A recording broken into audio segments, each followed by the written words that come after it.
کسی نے ایک سوال کیا تھا، رات کے آخری حصے تہجد میں جو بھی دعا مانگی جائے وہ قبول ہوتی ہے، تہجد کی نماز پڑھ کر ہی دعا مانگی جائے تو ہی وہ قبول ہوتی ہے، یا اگر اس وقت ہماری نیند بیدار ہو جائے مگر نماز پڑھنے کے بجائے اپنی جگہ پر لیٹے ہوئے یا بیٹھے ہوئے ہی بغیر وضو کے دعا کی جائے تو کیا وہ دعا قبول ہوتی ہے؟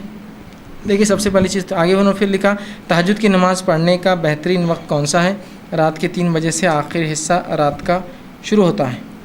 تو کس وقت پڑھنا زیادہ بہتر ہے؟ اگر ہم اپنے بیڈ پر جا نماز بچھا کر نماز پڑھیں تو کیا ایسا پڑھ سکتے ہیں؟ دیکھیے، سب سے پہلی چیز تو یہ کہ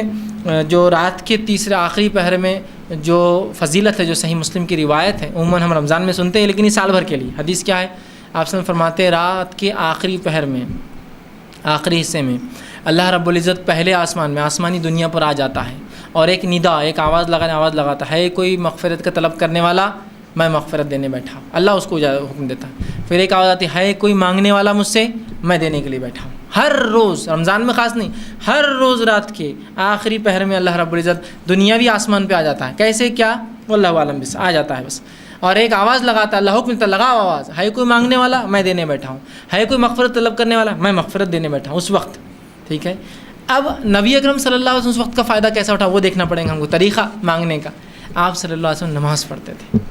اب یہ الگ بات ہے کہ آپ رات میں اٹھ جائیں، چونکہ جو کاغذ پر آتے میں خواتین کے سوال سمجھتا ہوں تو ان کے حساب جواب دیتا ہوں۔ اگر آپ رات میں اٹھ جائیں اور آپ کی حالت ایسی نہ ہو کہ آپ نماز پڑھ سکتی ہو فرض، یا کوئی بھی نماز پڑھنے کی حالت نہ ہو، تب میں کہہ سکتا ہوں پھر آپ دعا کر لیں، اس رات کے وہ حصے کا فائدہ اٹھا لیں دعا کی شکل میں۔ لیکن اگر آپ عام حالت میں جب آپ پاک ہوتے ہیں تو پھر تو آپ کو نماز پڑھنا ہے، اس لیے کہ آپ صلی اللہ علیہ وسلم دعا کی اور نماز پڑھ کر کی، تو ہم نماز پڑھیں گے، اس لیے کہ عبادت کے بعد اگر نماز یا کوئی کام کیا دعا کرے تو یہ بہت اچھا موقع ہوتا ہے اور ایک وہ وسیلہ بن جاتا ہے وہ عبادت آپ کی دعا کے لیے، یاد رکھیے۔ تو آپ تہجد پڑھیے، اس لیے کہ اٹھ کر نماز پڑھنے میں جو مشقت ہے اس مشقت کا بدلہ بھی اللہ دیتا ہے۔ تو اٹھ کر نماز پڑھیے، اس نماز کے پڑھنے کے بعد آپ دعا کیجیے، یہ زیادہ بہتر اور افضل، اور یہی طریقہ نبی اکرم صلی اللہ علیہ وسلم ملتا ہے۔ سوائے اس کے کہ آپ ایسی حالت میں نہ ہو نماز پڑھنے کی، تو آپ رات میں اٹھ جائیں، نیند میں ہو تو دعا کر لیں، اس لیے کہ آخری پہر ہے، لیکن اصل طریقہ تو یہی کہ تہجد پڑھیں۔ کون سا وقت بہتر ہے؟ تو تہجد کا سب سے افضل وقت آخری حصہ ہے رات کا،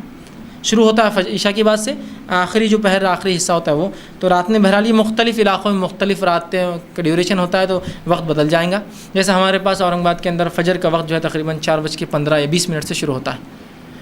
بمبئی میں 4:40 سے ہو رہا ہوں ان دنوں میں، یا 4:20 یا 4:25 سے شروع ہوتا ہے، تو اس کے اعتبار سے 4:25 سے پہلے آپ کو تہجد پڑھنا پڑ جاتا ہے۔ بہت سے لوگ سمجھتے ہیں جب تک فجر کی اذان نہیں ہوتی تب تک وقت رہتا ہے تہجد کا اور سحر کا، ہمارے پاس فجر کی اذان، فجر کے وقت سے آدھا گھنٹہ، پون گھنٹہ، 1 گھنٹہ لیٹ ہوتی ہے، ٹھیک، تو اس کا وقت آپ کو ٹائم ٹیبل لائیے گھر میں، اس میں دیکھیے اور اس کے مطابق آپ کو عمل کرنا ہوگا۔ آگے